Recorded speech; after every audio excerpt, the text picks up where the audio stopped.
Hi everyone, welcome.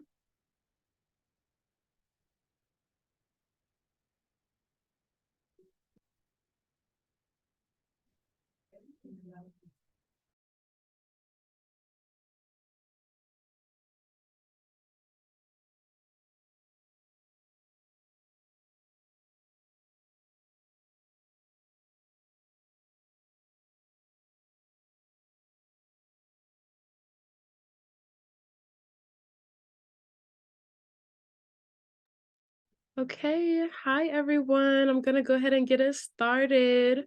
Welcome to the April monthly motivation of the season. My name is Martinique Seeley. I'm a fourth-year doctoral student in educational psychology at Virginia Commonwealth University. I was just the Division C graduate senior rep, and I'm glad to pass that baton on. So I did 2 years as a Division C representative. I'm also a Motivation SIG member. So I've been collaborating a lot with the amazing Motivation SIG graduate students, and I'm just really excited to be here and be the facilitator today. This is my first time facilitating a Motivation Monday. So glad to be here with you all and excited for this discussion. This is like a really important topic, and I'm really interested in it. So I'm glad to be here. Motivation Monday, for those of you who don't know, is hosted by the Graduate Student Committee of ARA's Motivation and Education SIG. We offer this programming as a way to disseminate and share ideas and strategies for conducting educational research. This year, we are continuing our Motivation Monday format from last year by hosting a panel of scholars, practitioners in our field to discuss important topics. Our wonderful graduate student leaders have organized a series of live panels and discussions each month, so make sure to keep coming back. I believe the next one is May 22nd, so I'll bring that up again, but thanks for being here. Okay.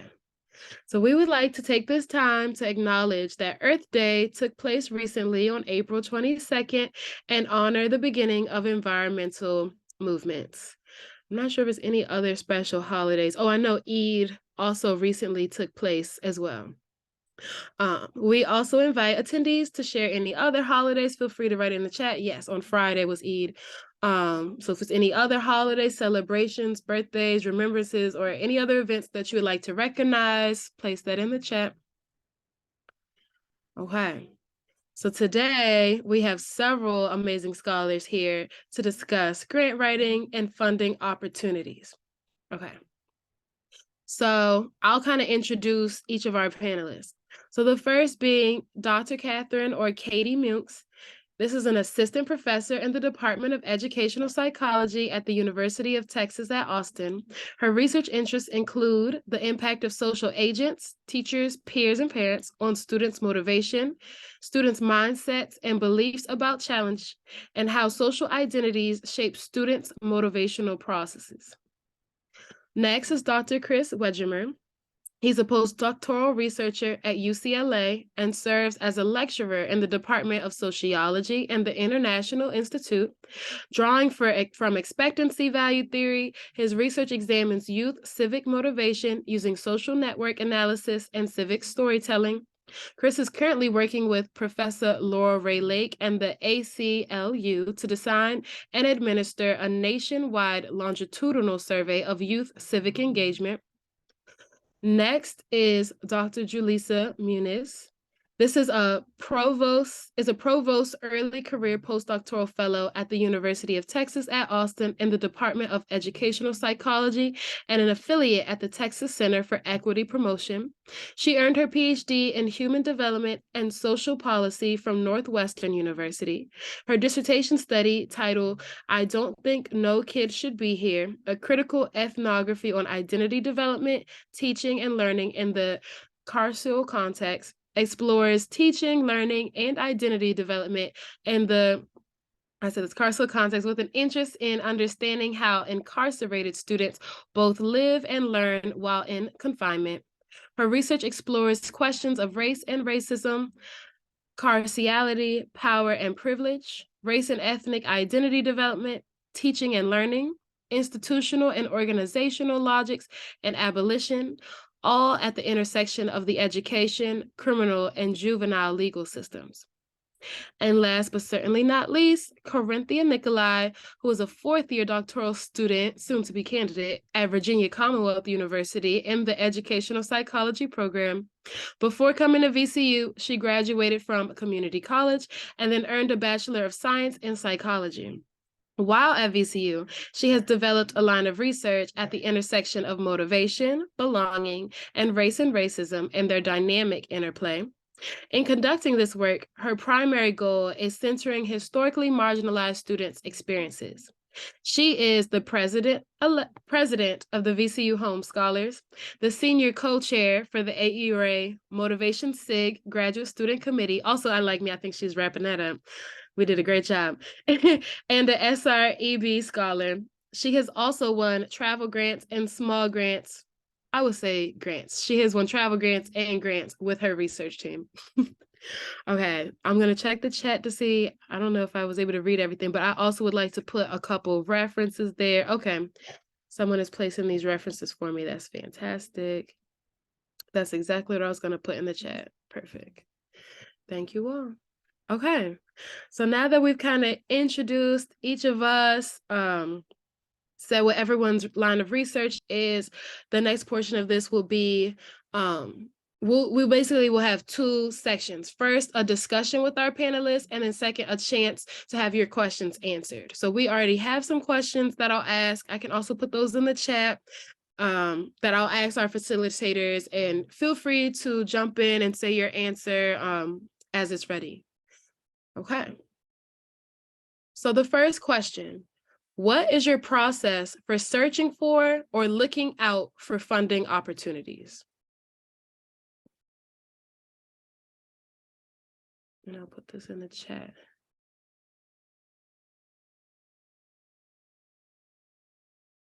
Oh, thank you.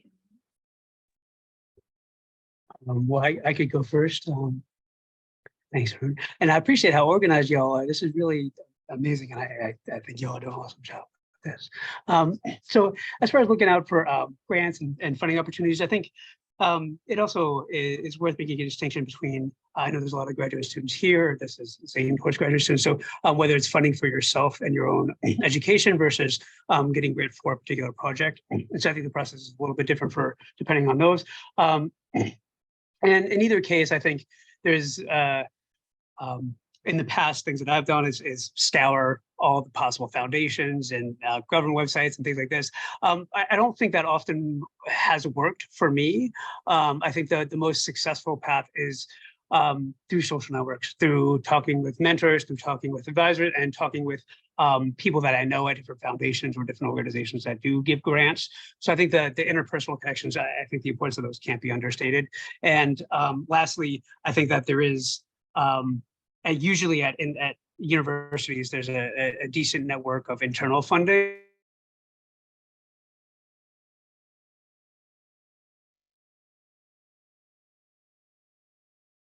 Did he freeze for others or just for me? Okay. Maybe let's give him a minute and see if he comes back, or if he doesn't, maybe someone else can jump in. I see him moving. Oh, sorry. No worries. Thank you.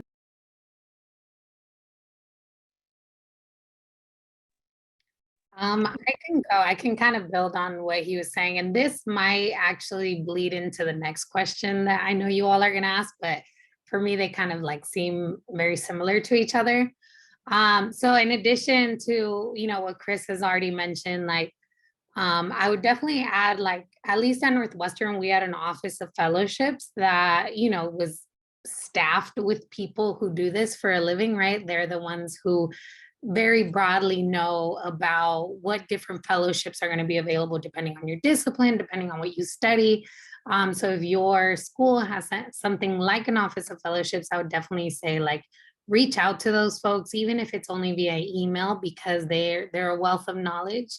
I would also echo what Chris said about, like, word of mouth, right? Talking to both your peers, but also mentors.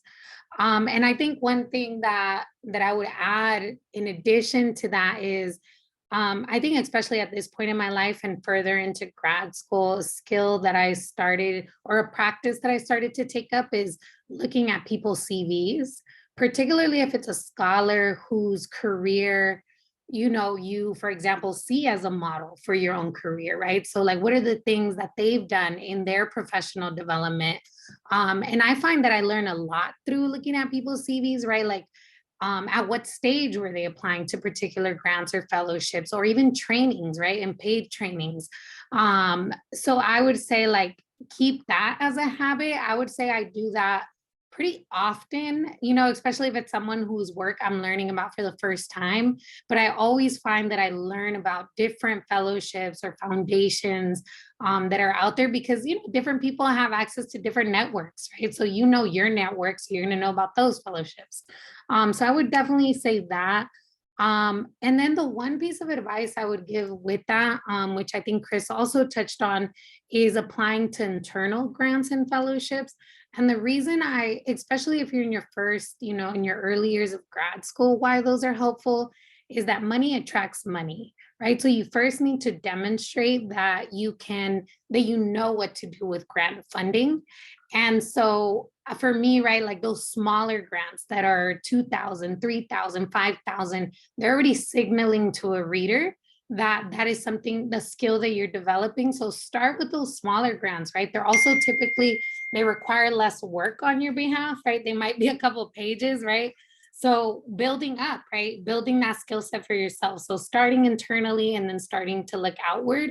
And then the last thing that I'll say is if you're a person of any type of minoritized background, I highly recommend also doing additional searches on the side where you do use your demographics, right? Like for myself, right? I would, for example, put in keywords like women of color in social sciences or, immigrant, right? Like one of the fellowships that I won when I was a grad student was the Paul and Daisy Soros Fellowship for New Americans, right? That is very specific to whether you're either a first generation immigrant or the child of immigrant parents. So definitely, I guess leaning into those identities and knowing that there are obviously more selective pools, but if you have those identities, lean into those opportunities as well.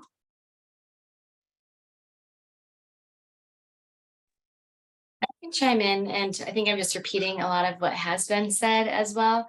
But I definitely recommend, especially for grad students, talking to other grad students, like everyone has said so far, but about what is at your university, even talking to graduate students from other universities to see what opportunities they have. And then also, like when it comes to AERA, a lot of different SIGs and divisions will offer travel grants, but you might not know about unless you're a member. However, you can get over $100 to become a member for $10. So if you have friends or peers that are in those SIGs or divisions, we can all kind of share information. So that way, to join that SIG or division and get that travel grant, which will be worth it instead of the $10. Another reason why I recommend talking to other graduate students is often the website, and I've noticed this for internal, especially the websites are out of date as well. And so it might say that the window has closed, but it also says that the window closed like 2 years ago. And so you can talk to other graduate students to figure out if that window is still open. And I always encourage everyone, especially the internal grants, you can reach out to the people who have it and just ask them or just apply for it regardless. And so that's really helpful, I think, just talking to other graduate students. Something that I have seen a lot more is the grants, like maybe $2,000-$4,000 grants, which is still a lot of money, that come from different professional organizations. But you do have to be careful as a graduate student with those, because a lot of the times I'll look and the qualifications for it is that you have to have a PhD already to be able to get that grant. So that's something to watch out for. With that, you could possibly talk to like a trusted mentor. However, that probably means their name has to go first. So I would not necessarily maybe advise that. I don't know. There's just things to think about with that. But looking at different professional organizations too, for especially travel grants, there's a lot of those out there, but always talking to each other. And something that's not really related to the question, but I'll add on too, is that when we help each other out as graduate students, sometimes in grad school, there can be this like social comparison or like this competitiveness between all of us. However, if we can support each other to build each other up more, that's kind of for the betterment of all of us. So maybe trying to push against some of that like social comparison and also the competitiveness, because we are all applying for a lot of the same things. But we can help each other out and learn from that process too. Kind of to that point, Corey, I just think, it would be helpful. I know it's like awkward for people to say things like on Twitter about awards that they've won or things like that, but I actually think that that is helpful for other people too, in terms of knowing that you received things. And then maybe one of the biggest tips I have for grant writing is just seeing if you can find somebody in your network that has received that grant before and they could share their materials with you. So I feel like just like sharing, being part of a community and like sharing those things is also really helpful in for those people who might not have as strong of networks or like mentors or things like that, of knowing what's out there.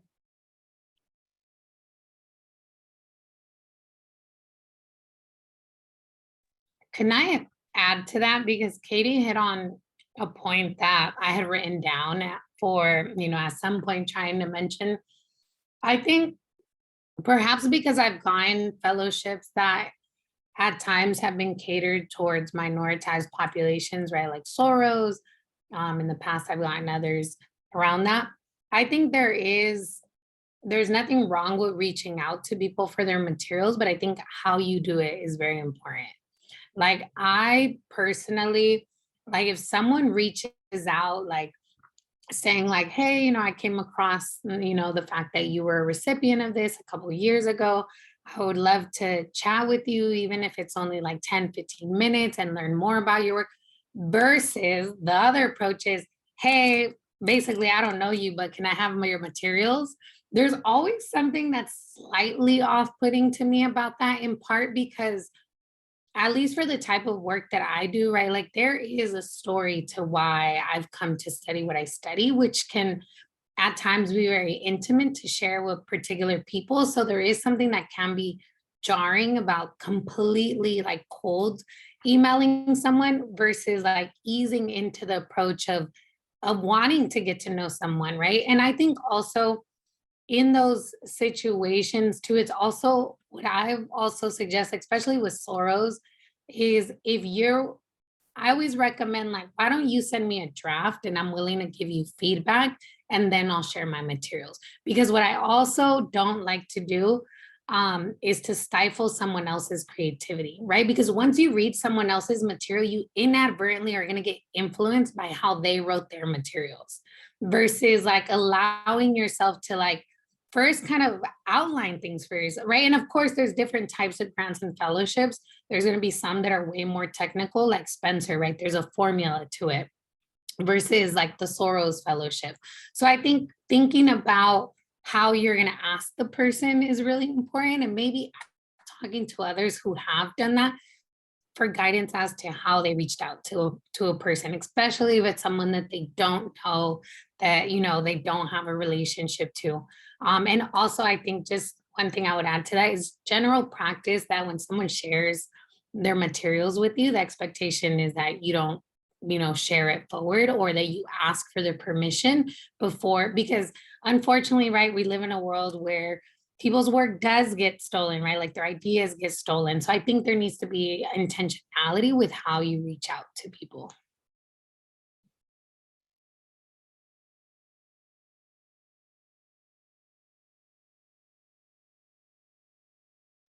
I also noticed a few questions in the chat, so I'll just say them out loud in case people want to respond. Maggie had a question. Can someone differentiate between grants, fellowships, scholarships, etc.? I see a response, but I think, that's an important question. I saw another question before that, or maybe after. what are your thoughts on grants.gov? So those are two key questions that came up in the chat if anyone wants to reference those. So feel free to keep adding to the chat. Otherwise, I'm going to go ahead and put the third question in the chat as well, which is, what is your process for applying for funding opportunities?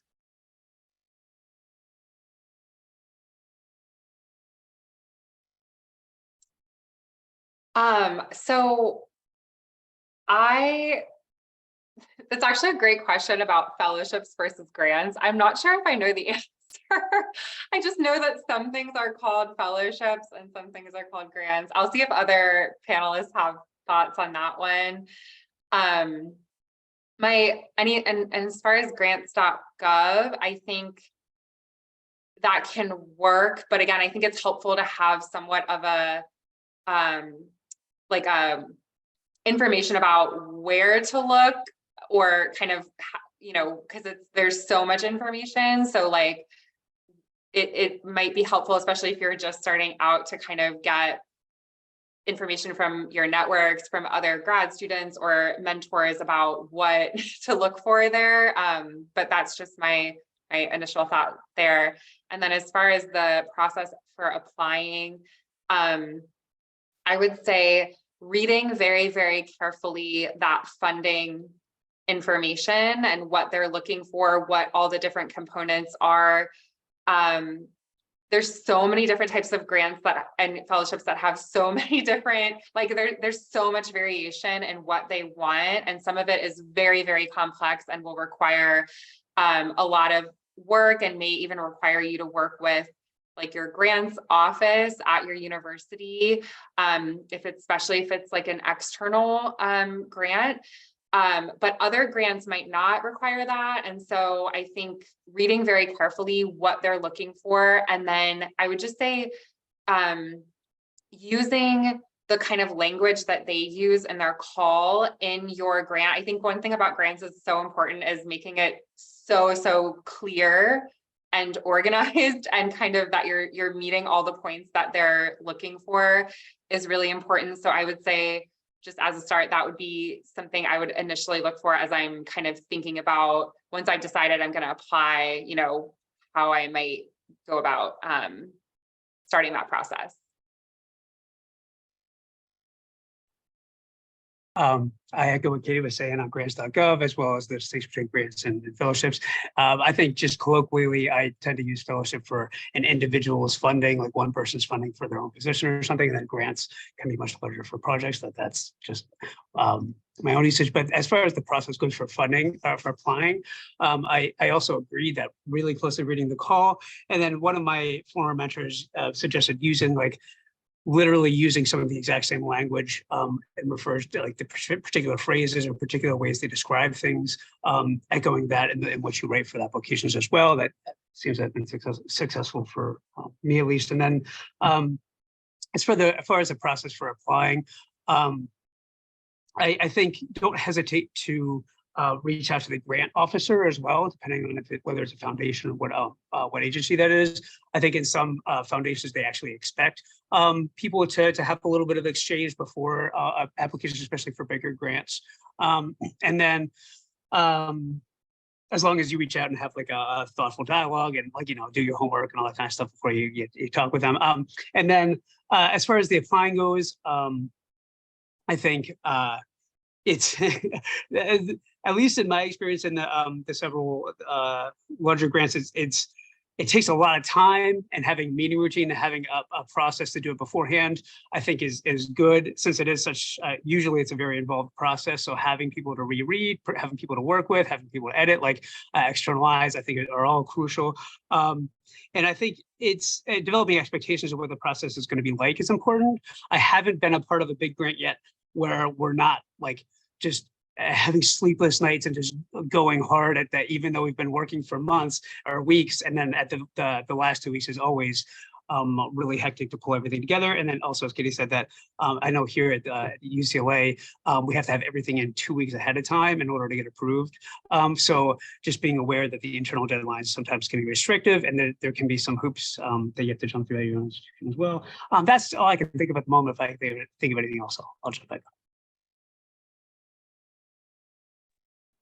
I can add a little bit. So I want to try to answer the difference between grants and fellowships. I kind of laughed and Katie was like, I don't really know, because I similarly was like, what is the difference? I think what comes to mind is one, the dollar amount typically, right? I think of fellowships typically as larger amounts of money, or at least when you're a grad student, I think of fellowships as larger amounts of money, but also the community component. So in my experience, a fellowship will have actual like fellowshipping built into the grant so that you're actually meeting with the cohort. They're, interested in kind of building you all as a community. Because I was trying to think through my experience. I'm like, every single one that I've won that's actually a fellowship has like flown us out to like be together at some point during the allocation or within that year span. So I think that might be also a key difference, which I find incredibly important, right? I personally like that fellowships because in many ways they're networks that you're now like a part of. And so that would be, I think, the only thing I would add to what you all have said about differences between grants and fellowships. And the only other thing that I would add to the preparation process, I think especially when you're first learning to apply to fellowships and grants, it's important to start early. I know for a lot of us, perhaps we developed bad habits in undergrad of applying to things last minute, pulling it together and being like, yeah, it still works. I got the thing. I think that works less once you're in grad school, right? Like there is a level of preparation. And at that point, right, like you are preparing to be a professor. So I think developing those habits early, but also allowing your mentors and your advisor plenty of time to give you feedback, right? Like we can't get mad if our mentor is like, well, I can only give you some feedback if you're giving it to them 2 weeks ahead of time, right? So like, I think being very organized up front and scheduling, like by when are you going to send a draft to X person versus when are you going to send a draft to the next person? And also talking to someone who either has gotten the grant or fellowship, or maybe even one of the program officers, because fellowships are going to have they're going to want to see different things in proposals, right? So for example, if you're applying to the NAD Spencer Dissertation Fellowship, right? It's very well known that they care deeply about how you talk about data analysis, right? It's not enough to have a paragraph where you're like, I will code, I will memo, I will do, no, like Spencer wants to see with data what you mean by code and what you mean by write memos. So like learn the genre of that foundation or learn the genre of that particular fellowship because they're going to care about something slightly different. Yeah.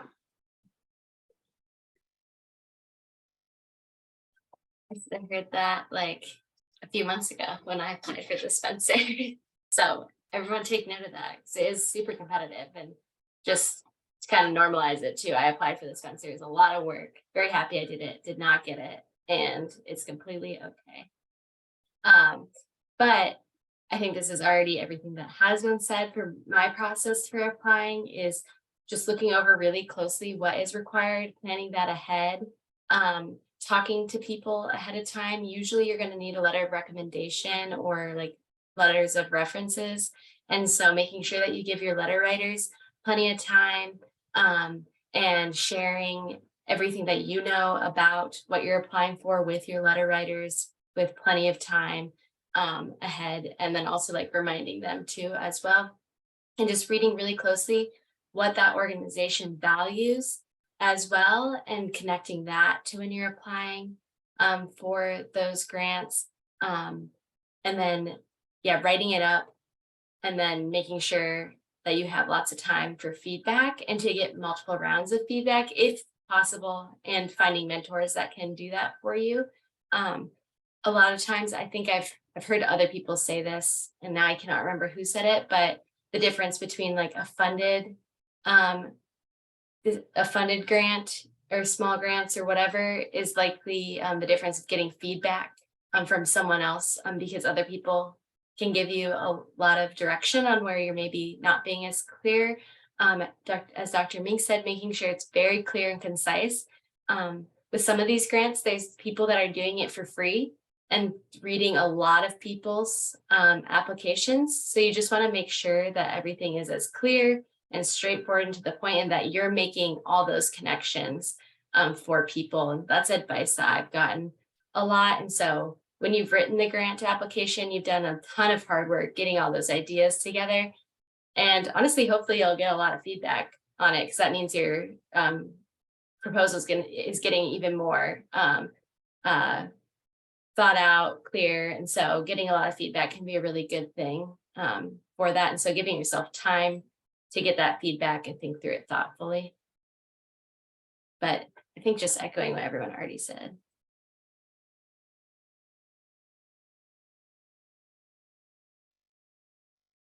Okay, thank you guys. Keep those questions in mind. I think there are more questions that came up in the chat, but I'm gonna also type in question 4 before I read those off. So question 4 was, what strategies do you use that are successful for grant writing? And then I'll just read off. I saw 2 questions in a row. First from Elise, I really appreciate all of the thoughtful commentary on asking others for materials. The MOTSIG community has always been so gracious in this regard. Oh, this is a comment. In my experience, but it's also very helpful to know when reaching out to those we may not already have and some connections with. And then I think this is a question. This is a question we might get to from Shay Ferguson, but putting it out there for some point, how many grants should one be working on at once? We talked about smaller grants. Should you always try to apply for those, or is there a balance, long and short? How many grants do you apply for a year when considering the capacity to work on all of them? So keep in mind that question, how many grants, what types, and then what strategies, this may be included in that, what strategies do you use that are successful for grant writing?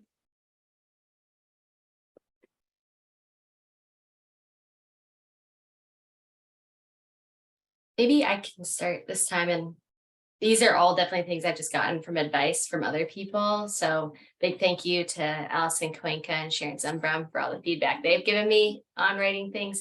But I feel like I just can't stress this enough, is just reading really closely what they want, and like what has already been said, even using the exact wording so that way they really know that you're paralleling what they want.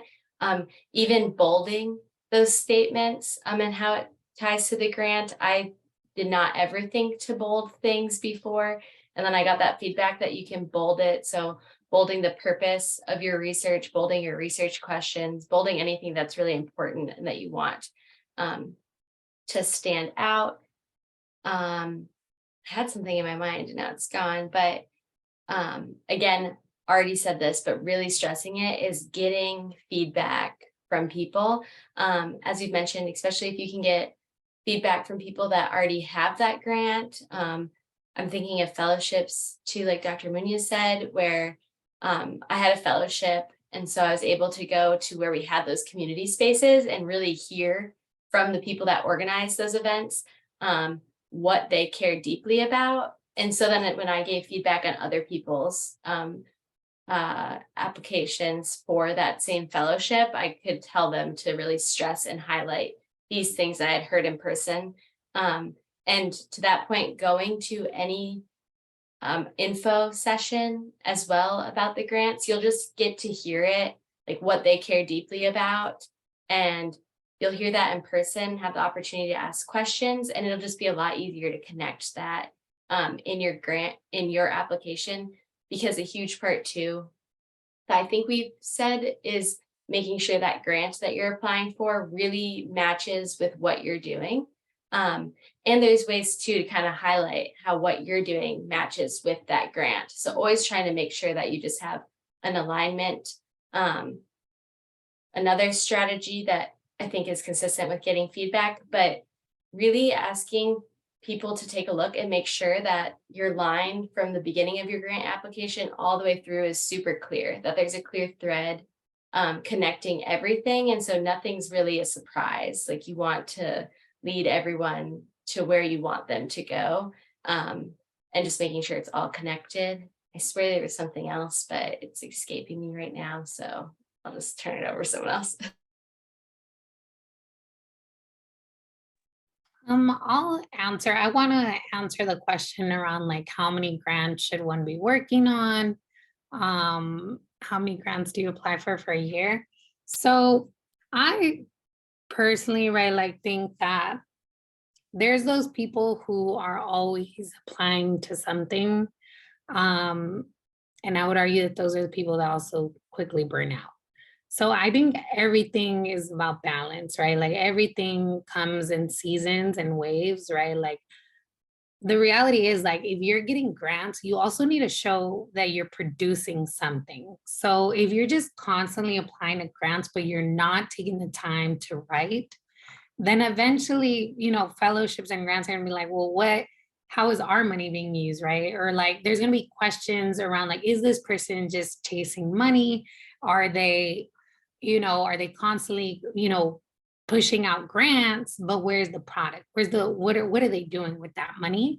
And so I think personally approaching fellowship and grant seasons in accordance to like seasons, right? There's gonna be, and I think there was definitely a year in grad school where I was like, I'm done applying to things. Like I did it, I got a 2-year grant, like I'm good. Like this year I'm taking a pause, right? So that I could focus on other milestones, so that I could focus on my research and the quality of my research, which I personally feel paid off, right? Because when it was time for me to go back up to focus on grants and fellowships, right? Like I had publications in the pipeline, right? Like I felt like my research was solid, right? But if you're constantly like going after a grant, constantly going after a fellowship, but you're not focused on the quality and depth of your work, then, I think you're then sacrificing, you got to ask yourself like, what's worth sacrificing? And I don't know, I think in academia, like we also reproduce very unhealthy models of lifestyles that I think our generation, and Katie, I think you might agree with this, right? Like, I think there's ways that we're also actively trying to like disrupt that, right? Like you can't be exhausted. You're not going to be a good educator. You're not going to be a good researcher, right? So like, I think thinking about like, what are you going to prioritize? And there's going to be seasons where you have to prioritize grants and fellowships, especially if your funding is about to run out. But also I would say like, you should be applying to grants and fellowships when you also have your ideas ready to go, right? Like when you've spent the time sitting with an idea rather than like applying with a half-baked idea. So that would be my advice, right? Like also don't buy into the rat race of academia being these 12 hours. I didn't go into academia because I was ready to work 12 hours. That's not my truth. I went into academia because I also love my time. I love my freedom. And so like lean into that too, right? Like there's a way to still be a great researcher, great educator, and not sacrifice your quality of life. So that would be my advice as it relates to how many. You determine how many, but do it in a way that is also healthy. Yeah, I completely agree with that. And I just want to also add that part of it might depend on the type of research that you do and the populations that you work with, where you might be unable to do some of your work without having some money. And then there might be others who can do your work even if you don't have much money. So for example, I know at UT Austin, we have an EdSite subject pool. So if you are collecting data just from like college students, you can do that for free, basically. But I have a graduate student right now who's working on his dissertation, and he is specifically studying LGB students, and he needs to get a large sample of LGB students, which we can't do with the subject pool. We just don't have like a large amount. So he is very motivated to apply for funding sources for his dissertation project. And again, to Julissa's point, it's a project that he has,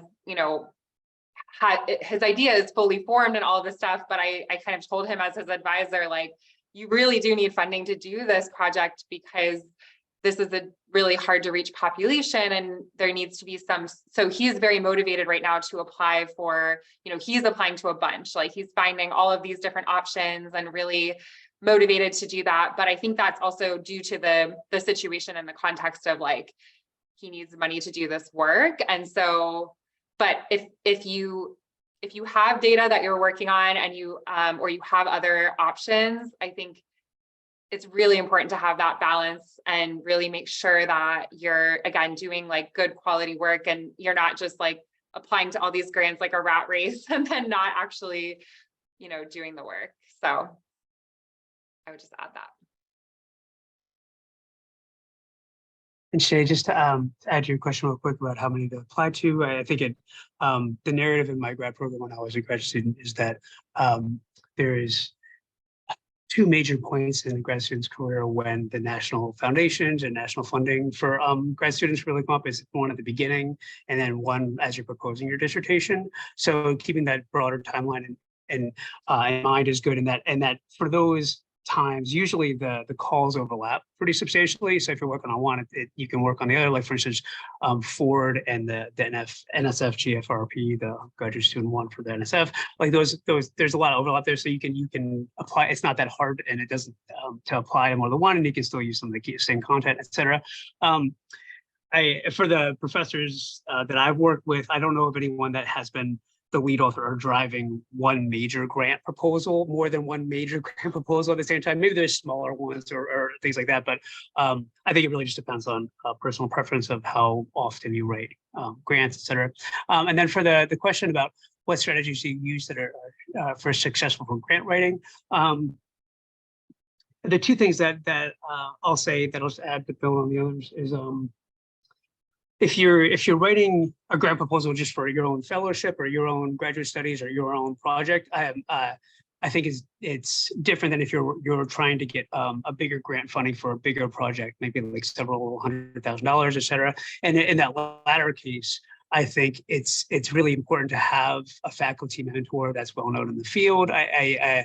I know as a graduate student, I didn't stand a chance getting the large grants unless I had someone who was well known in the field, because it's the name that carries the value. And as we're talking before about the proof of being able to deliver on it, you need somebody on your team who has proved that before. So if you're considering applying for large grants, you have to have a broad and more established team or at least one other co-author who's an advanced professor.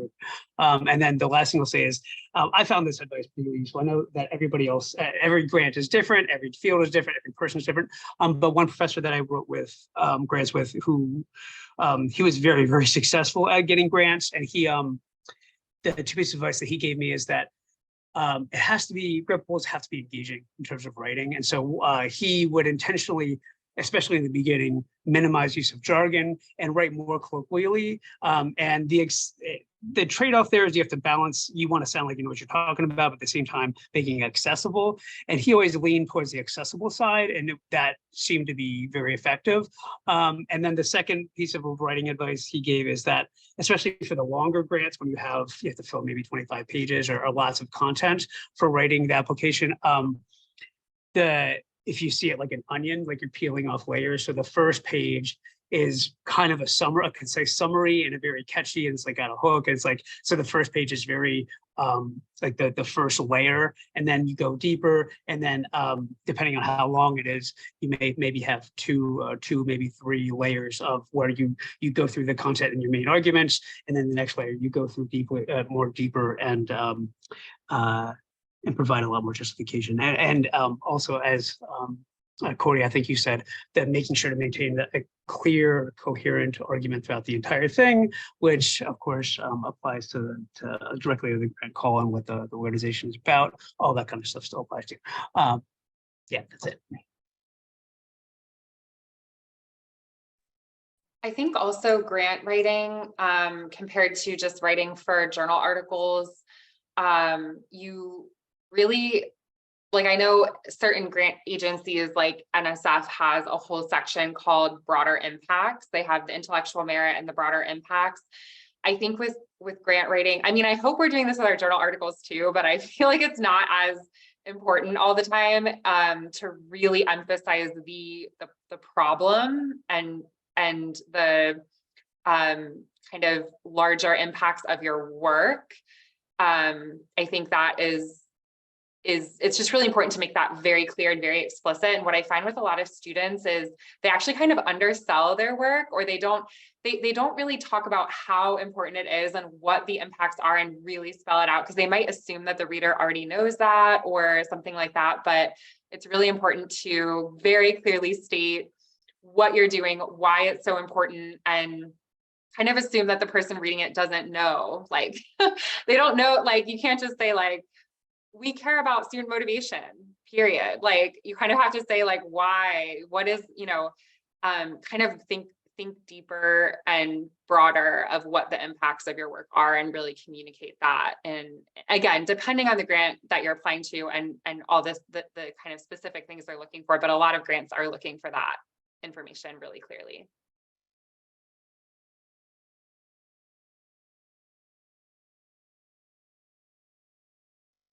Okay, thank you all. These are such important answers and questions.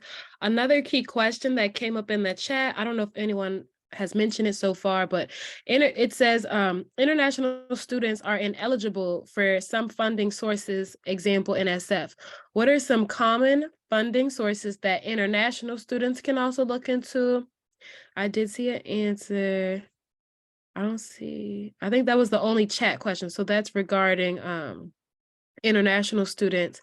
And then I see a lot of answers in the chat. And then I'll also go ahead and put in the chat question 5, which is, what are different funding opportunities for students? Are there funding opportunities that you would most recommend for graduate students? So basically, what do you recommend for graduate students? And what do you recommend for international graduate students?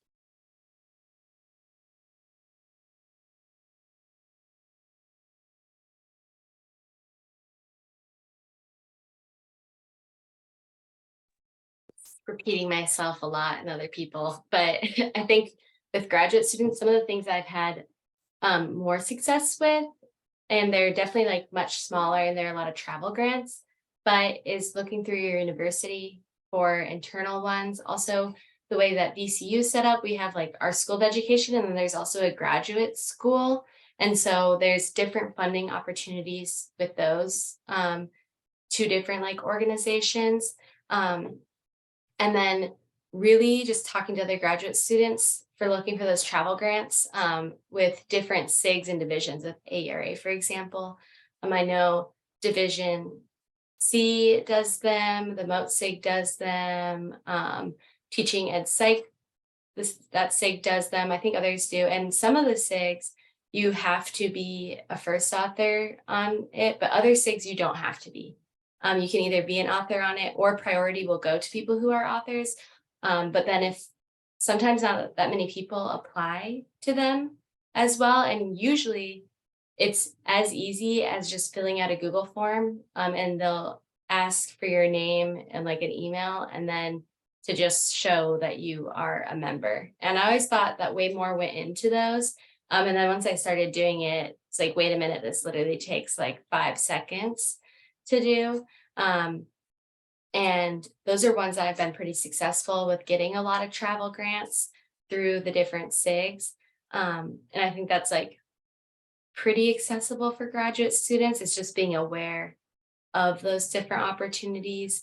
Then there's like the dissertation fellowships and dissertation grants like that, which are definitely way more competitive.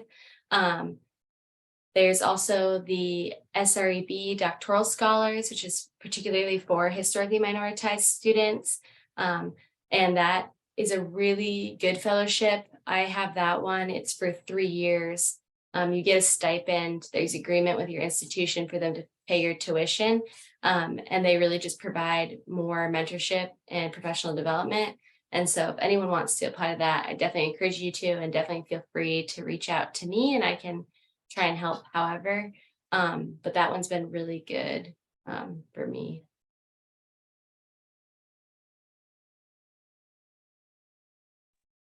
I would add that, I mean, obviously I'm not an international student, so I do recognize that for international students, there are a lot of limitations and barriers that you all have to navigate, particularly if they're like state or federal grants. But it's my understanding that a lot of foundations don't have those requirements. And so in that case, I would very much recommend that doing your research on different foundations, both within the state that you live in, but also more national foundations that, again, may not have those same restrictions. The only reason I feel like I know that is in part because undocumented students also have to navigate some of that. And I feel like foundations, obviously, because they're typically private, they don't have to report in the same ways. So that would be my one add on to that. And I feel like I've touched on a lot of the fellowships that I would recommend applying to. I think the one thing that I would just reemphasize is I personally really enjoyed grants and fellowships that had a community component to them. Those were probably my favorite, in part because even after you end your fellowship year, like you're always a part of that network. And I find that opportunities have come well after, years after, being a Soros Fellow or being a Spencer Fellow or being a part of the Social Science Research Council, right? So you stay kind of looped into those networks. But also, right, like we're not talking about like the other benefits that come with being a part of these communities, right? So then later in your career, being invited to do talks because you've been in community with these scholars and they know your work and now they're at a different institution, right? So like they invite you to symposiums, they invite you to, oftentimes fellowships are kind of like the gift that keeps on giving, right? Like I think oftentimes you will get asked to do speaking engagements where you are paid something in part because of that community kind of component, but also collaborations, right? I think more and more we're seeing that grants are seeking cross-disciplinary collaborations, right? And spaces like Spencer, for example, right? You're gonna find scholars who are approaching education from very different standpoints, sometimes from different disciplines. So thinking about that too, right? Like not just the immediate monetary benefit of fellowships, but also kind of the long-term benefits of being a part of those networks and communities.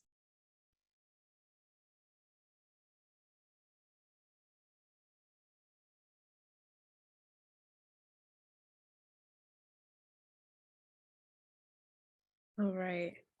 We are moving on to question 6. Question 6 asks, in your view, how is applying for funding as a student different from applying to funding as a faculty member? And I'm just checking the chat one more time to see if I missed any questions. I don't think so. So that's the next question.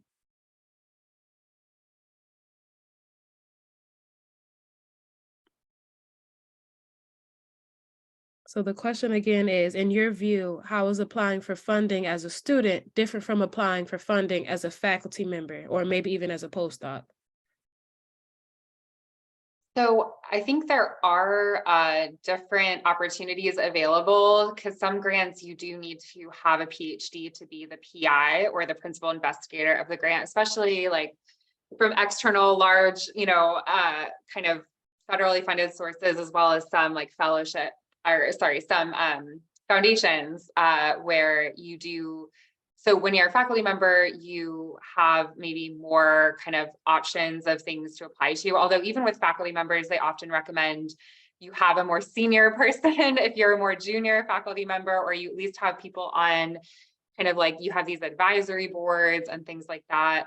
I mean, I think a lot of the core ideas of applying are fairly similar as far as just the kind of writing very clearly, having, really clear, broader impacts, having, walking your readers through different things. So there's definitely some similarities across, but I would say there's more opportunities available. I shouldn't say there's more opportunities. There's different opportunities because of course there's also, student specific grants and fellowships that you can't apply for once you are a faculty member.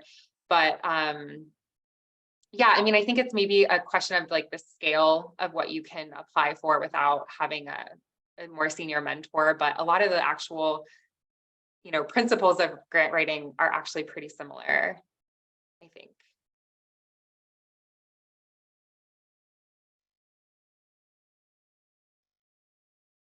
one of my mentors gave me some advice that there's grants that are targeted at different stages of your academic career. And so being mindful of which ones are appropriate for your stage of your career. And so, for instance, when you're a graduate student, when you're a postdoc, when you're an early career scholar and assistant professor, because then after that, the early career scholar, assistant professor level, then it's kind of everyone competes with everyone else, and it's very difficult to compete with all scholars in the field. So making sure that you're just aware of the different levels that you may qualify for.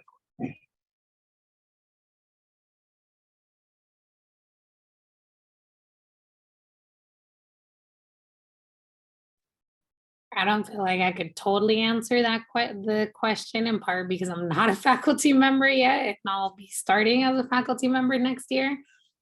But the one thing I'll say, I think as a postdoc, or at least at UT, one of the things that I really appreciated about being at UT was that they also had postdoc specific grants and fellowships, or grants rather, that again were kind of focused on cross-disciplinary research projects.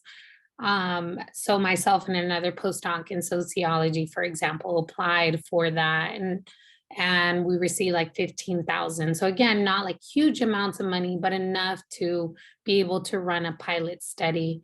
And the idea being that it was supposed to be, I think it was named like Pathway to Independence Grant, right? So enough to kind of get you going in the postdoc, but also, right, laying the foundation so that if one day we want to apply to like a larger grant, we're able to now speak to having done a pilot study and being able to touch on those early findings and how we're going to build on it for a larger scale study. So I think especially if you're a postdoc, right, taking advantage of those opportunities, because, you know, kind of what Chris was touching on, right, like they increasingly get more competitive the more you go. But yeah, that I don't feel like, because I'm not a faculty member, I'm like, I don't know. I guess I'll figure that out next year.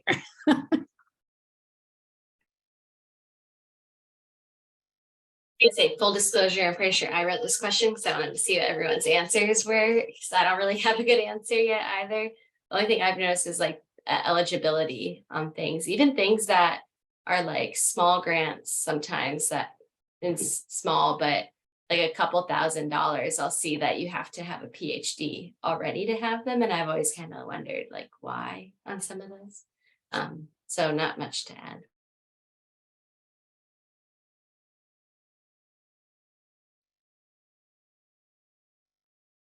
Thank you all. I'll move on to question 7. How can students work with faculty to apply for funding? What has this looked like for you, either as a student or as a faculty member with students?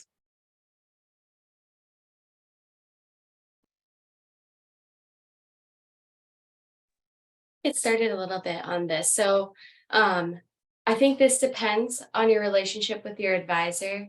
But typically your advisor can be someone that you, and maybe I'll say your advisor should be someone that you can lean on for things like this. So especially if you're kind of at the beginning and wondering about what your advisor is supposed to do for you, that is a great person to start with for applying for some of these grants. As I mentioned earlier, a lot of them, especially I think as a graduate student, actually I take that back. A lot of these you're going to need letters of recommendation. And so you'll kind of always have to work with someone. And I think this is a guess, but I think it could be also helpful for those same people to be giving you feedback on your work, because they're going to know it really well at that point. And so I've thought about that, is just always making sure your advisor should be someone that you can go to. And then I've applied with with Sharon Zumbrum for some like internal grants. And that was a really nice experience. And we worked with another faculty member. And so sometimes even just sharing some of these opportunities with whoever is your advisor or supervisor, and see what you kind of have like cooking that could be applied for that. And I'll also share too, just another thing, that we got rejected for this small grant, got kind of like feedback that I laughed at it a little bit when I saw it because I was like, this is wild. But okay. We didn't change much of it and submitted it again, and we got different reviewers, and we got it this year. And like last year, the one reviewer was not about it at all. And nothing really changed other than the reviewers when we got it. So that was a time that I worked with a faculty member, and also just kind of shows that like some of this grant stuff, it really just depends on who the reviewer is, and it's nothing to do with you or your ideas at all.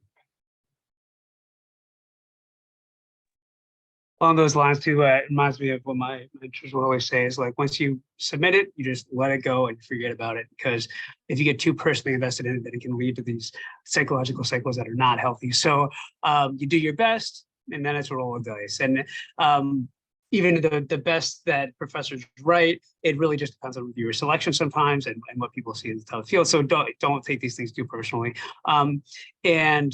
How can students work with faculty? I totally agree about finding a mentor, and I think it may be worth upfront having a open conversation about expectations and about capacity between you and your mentor, and what the process may look like for both of you.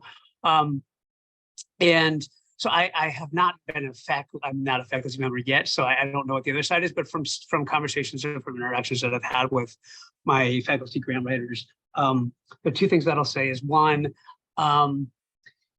It is it's a very demanding process. Writing a grant takes a lot of time, and a lot of thought. It's being mindful that it's not a small ask for you and a PI to work together to write a grant proposal. It is a considerable amount of time. And then the second thing is, I was going to say. Second thing will come to me in a minute, but that's it now.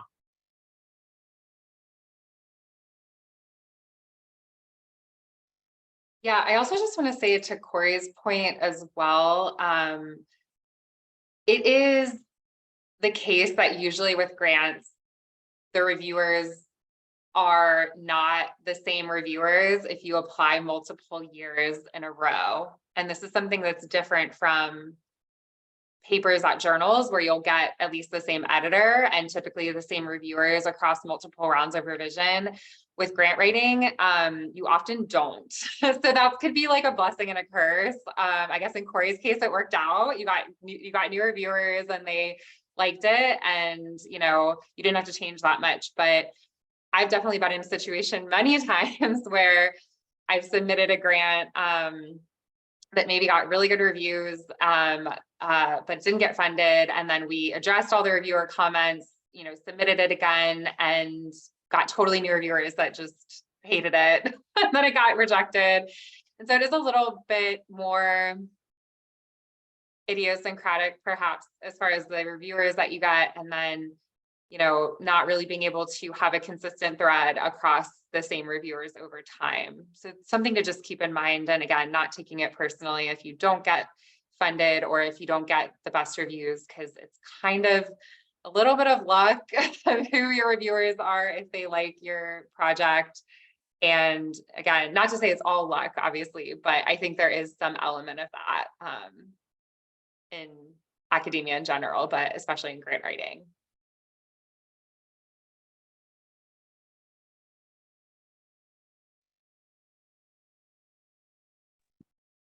Okay, we're at. What- Go ahead. Yes.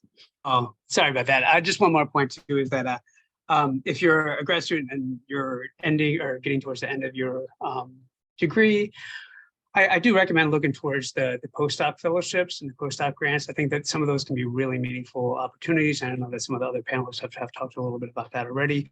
And don't hesitate to reach out to people that you admire, or reach out to people that you may want to work with. I know I've had several friends who would just cold email somebody in the UC system, was like, hey, I had this idea. I really want to write the postdoctoral fellowship, presidential fellowship or whatever. And it ends up working out really well.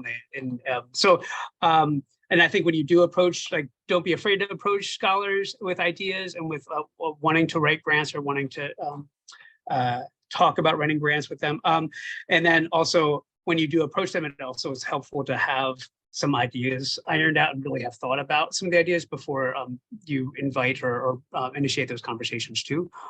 But yeah, I think those are really good strategies, post-doctoral fellowships for sure.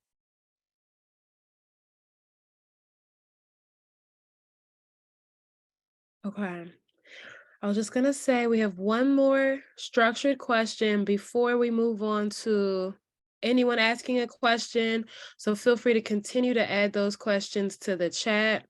And panelists, feel free to like respond back to any point that we've talked about so far. The final question is, what are your biggest tips for applying for funding opportunities, particularly when applying as a graduate student?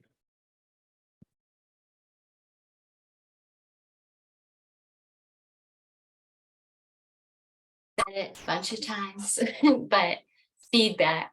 I think it is really vulnerable to share our writing.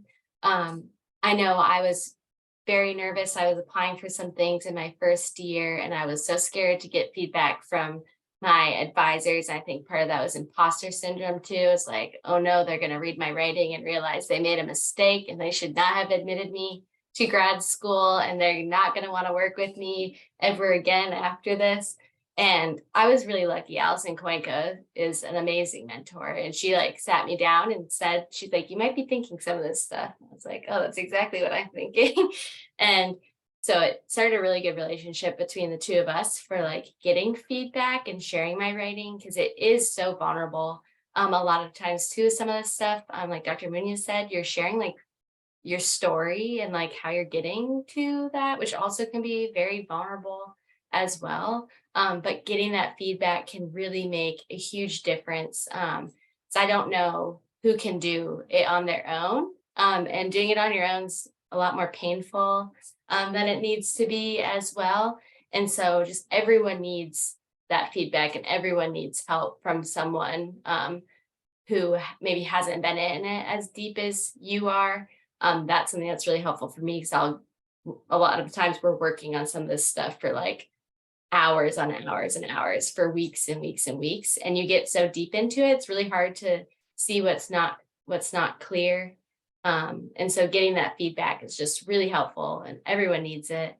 And then for applying as well, what we've talked about a lot too is just like being like, we are going to get a lot of rejection. We're probably going to get more rejection than we're actually going to get the funding. And that's also completely okay, and not anything that's has to do with us personally or our ideas.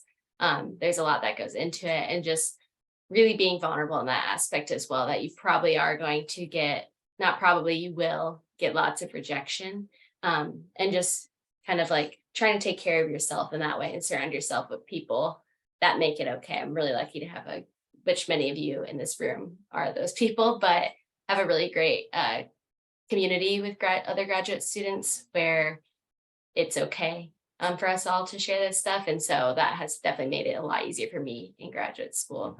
You just can't do any of this alone.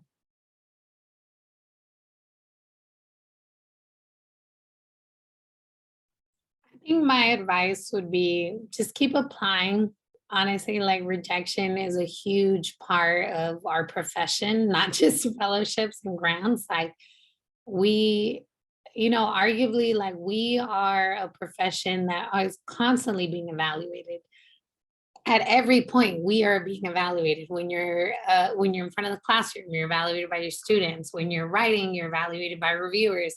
When you're writing to grants, you're being, evaluated by reviewers again. So I think the earlier you learn to also not take those things personally, and most often it's also not,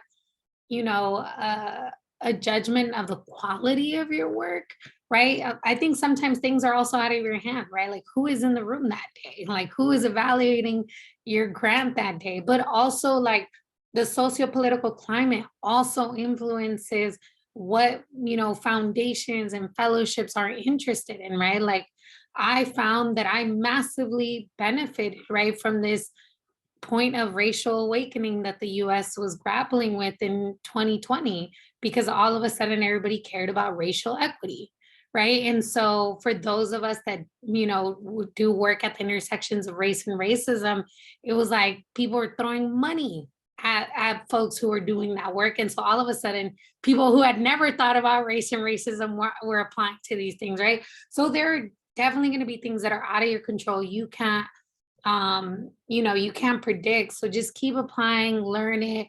And then also, like, yes, as much as we love to talk about the funny reviewer who gives terrible feedback, there's also going to be some gems within the reviews, and take those from the reviews, right? Like, I did find that there were some very valid points about how I was approaching my work. And so taking what I could from their feedback and implementing it into the next round, so that when I applied, right? And most often, and I'm pretty sure any one of the panelists can speak to this, like, most of us have probably applied to something and didn't get it the first time, and then maybe got it the second time or the third time. And so, just keep applying, keep putting yourself out there and learning something from each step.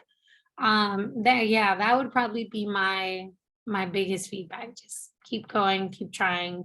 Don't internalize the rejections. Those are a part of our profession, and keep it moving.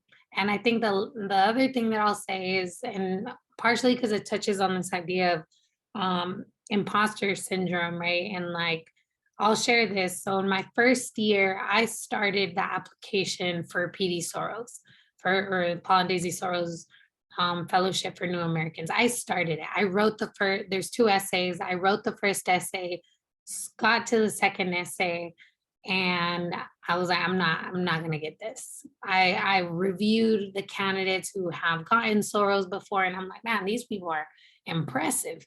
Like, they're out here saving babies. Like, like those kind of people, when you read them, I'm like, wow, they're like real world change makers out here. So I talked myself out of it. That year, because for whatever reason, I told myself there's no way I can get this. And of course I didn't get it because I didn't apply. And so the next year, right, like, I'm like, all right, Julissa, like, you didn't apply last year, like, you punked out of it, like, you better apply this year. And so I did, right? I revisited my first essay, fixed that, wrote the second essay, and I got it, right? So you just never know, right? But I will say, like, it's kind of like basketball. If you don't take the shot, you're never going to make it. But if at least you take the shot, then you have a chance of making it. And so I think in some cases, we can be our own worst enemy and blockade ourselves from opportunities that might already be written for us, but we didn't take that shot. I totally agree with that. There was a few like internal grants we had in our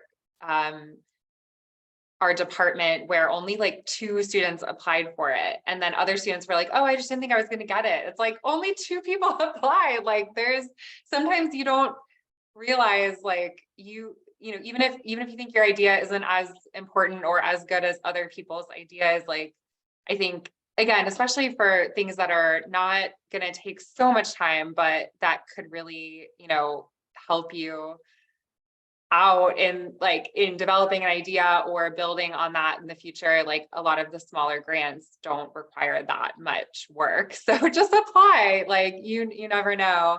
And then the other thing, some advice that I got early on in my graduate career about grant writing was that it still benefits you even if you don't get the grant.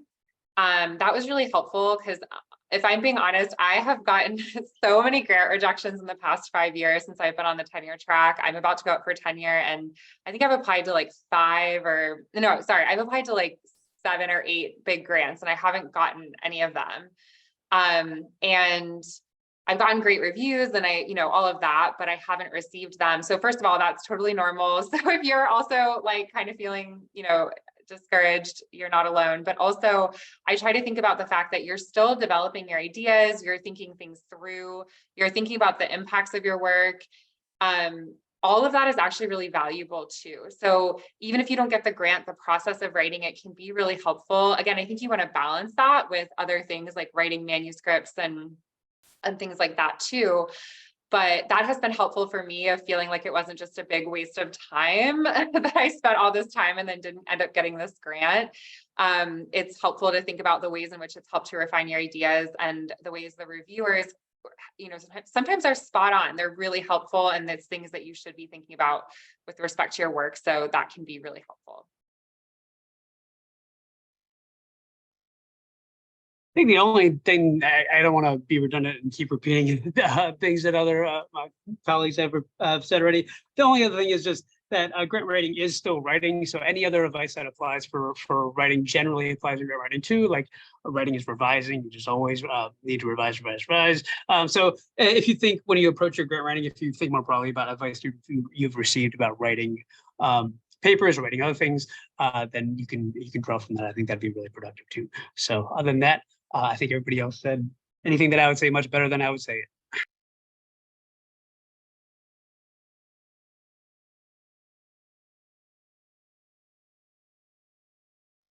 I have a question that I don't know if anyone has talked about, but I noticed with grants, a lot of the grants are science foundations or science or STEM related.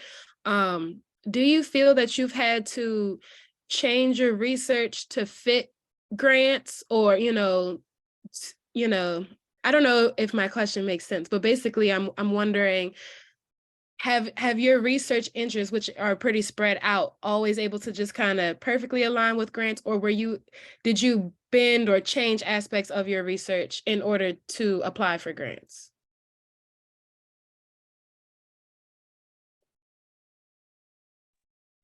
Great question. I definitely have bent my writing or bent my intentions, because whatever you write, if your grant proposal doesn't exactly fit the call and exactly fit the mission of the organization, then it definitely substantially lessens your chances of getting it. So it has to, I think it's instead of bending my research towards it, I like to think of it just reframing my interest in a particular perspective or a particular light.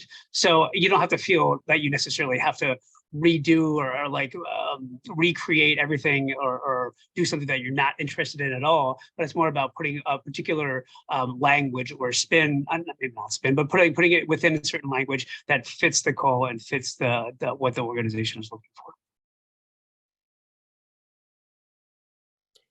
Yeah, I agree with Chris. Like, I wouldn't say that I've bent my research to fit any particular call, but like, do I borrow language? Do I borrow a particular framing? Then yes. I wouldn't suggest bending or changing your research for a call, because the reality is like you don't want to be miserable. You get the grant and then you're doing research and you're like, I don't even like this. Why am I doing this?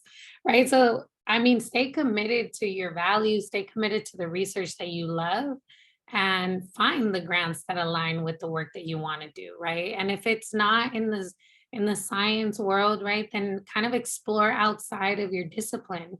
I think the moment that we're in, right, like more and more people are leaning into interdisciplinary work, and find the home that is going to best support your work, because the reality is if you do change your research so much so, then you're also going to be in community with scholars who are doing that work and not the work that you're doing. So also the dialogue, the conversations, the ways that they're going to push your work is going to move you further and further away from your work, right? It's kind of like finding an advisor, right? You want to find an advisor that's also going to meet you halfway, not an advisor that's going to push you entirely away from the research you came in wanting to do. So I think take a similar approach, right? Like, unless it's like, I guess the only asterisk I would add to that is like, unless it's something you've been wanting to do, but haven't had the time or capacity to do, and you're like, you know what, this call really fits that one question I had written in that one research question list that we all have that maybe one day we'll get to. And that's the opportunity. But I wouldn't recommend like compromising your research interest and passion for the sake of a grant.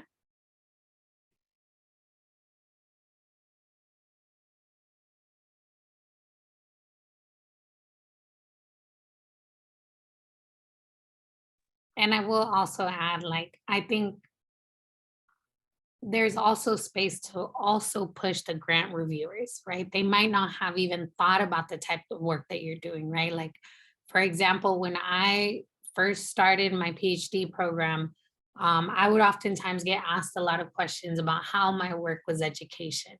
How was my work related to the field of education, even though I studied juvenile court schools, which are informal learning environments within schools, but within a juvenile detention center. Um, right. And so what I did have to learn was how to translate my work to that audience and to like help them understand as a room of education scholars potentially how my work was ed. Right. And so sometimes you do have to do that. You do have to do a little bit of like hand holding to like get them to a place to understand your work. Um, but I would argue that now, for example, I've seen calls that specifically name incarcerated youth as like a group that they're interested in, right? So where the field was at in 2015 when I started my PhD program is very different to where the field is now in 2023. Damn, I had like 2023.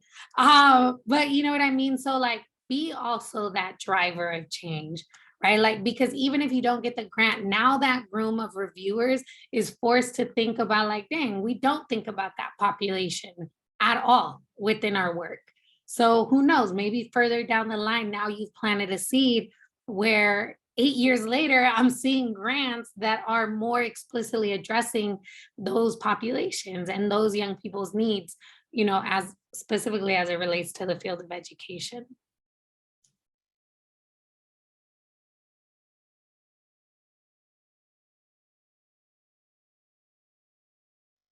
Thank you guys for answering that. We have about 6 minutes left, I believe. So I just wanted to see if anyone else had some final questions. Time did fly. This was really resourceful.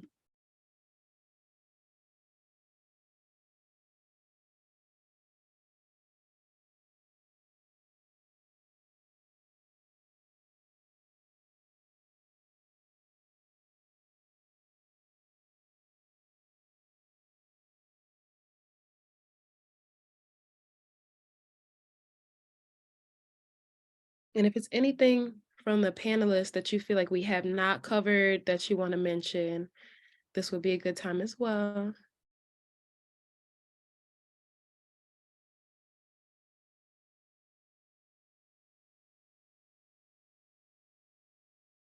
I have another question that I think I'll sneak in. Thanks, Corey.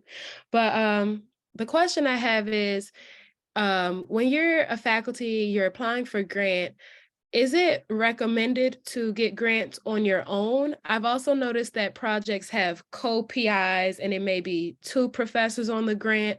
Do you have experience with this, or, you know, any advice on if it's better to just be a sole PI or if it's better to like have a co-PI when you're applying?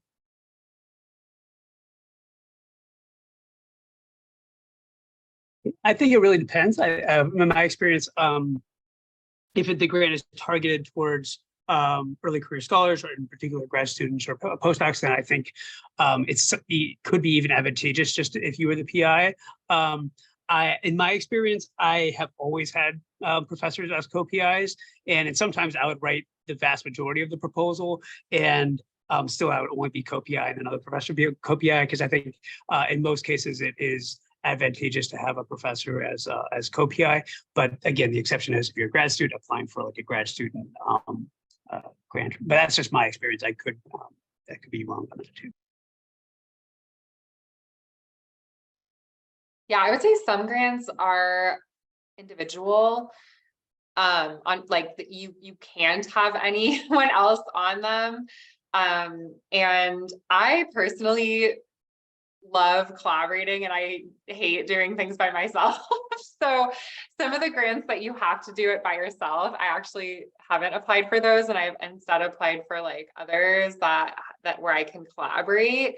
I think as a grad student and with your advisor, I think I would just like make sure that you're like, if it's your work, you're the one, I don't know. I would ideally apply to something where you're the one that's going to be like, ideally the first person listed, just because unfortunately in academia, that does matter, like who is listed, but that being said, I mean, I think if you're able to be like a co-PI on your advisor's grant, if it's more their kind of idea and you're helping with it, that could potentially also be a good experience depending on the kind of opportunity that's there.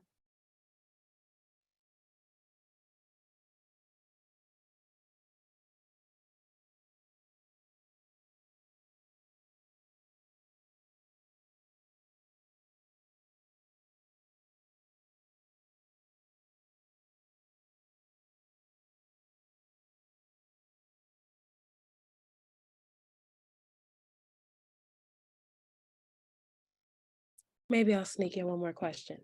When it comes to grants as well, I noticed a lot of these different foundations are either located in DC or they might actually have a physical location. So I guess my question is, have you ever had to contact individuals from the grant or gone to meet with them, workshops or anything like that before applying?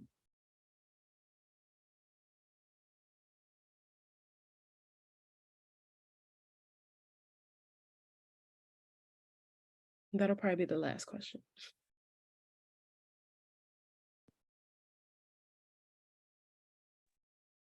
For me, early in my when I was a grad student, I didn't for the more grad student oriented grants.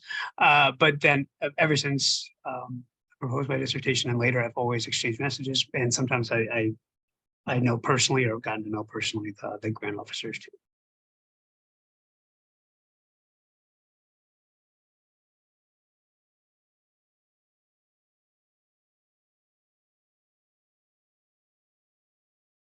Okay. So we're gonna wrap things up. I think there's a final slide. We just want to thank our panelists. Okay. So just to kind of close things out, the first thing is, which I mentioned in the beginning, please join us for our next Motivation Monday, Making Summertime Productive, which will be on May 22nd. Great timing. The other thing is we still have our spring writing group going on. We're continuing our virtual writing group and we will host weekly virtual group sessions, Tuesdays and Thursdays. I can likely paste that in the chat if anyone needs it, or I think Corey may. Another question is, did you attend AERA in person? Let us know what you thought about the Motivation SIG planning. So there's a link for you to write about how you thought the Motivation SIG GSC planning went. Another update is affinity groups. Next meeting is going to be May 8th at 7 p.m. So vote for topics. And okay, so I'll make sure those last things are in the chat. I believe Corey's helping me out there. Thank you, Corey.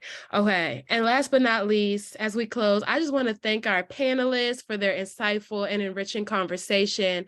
And thank you to everyone who's joined us.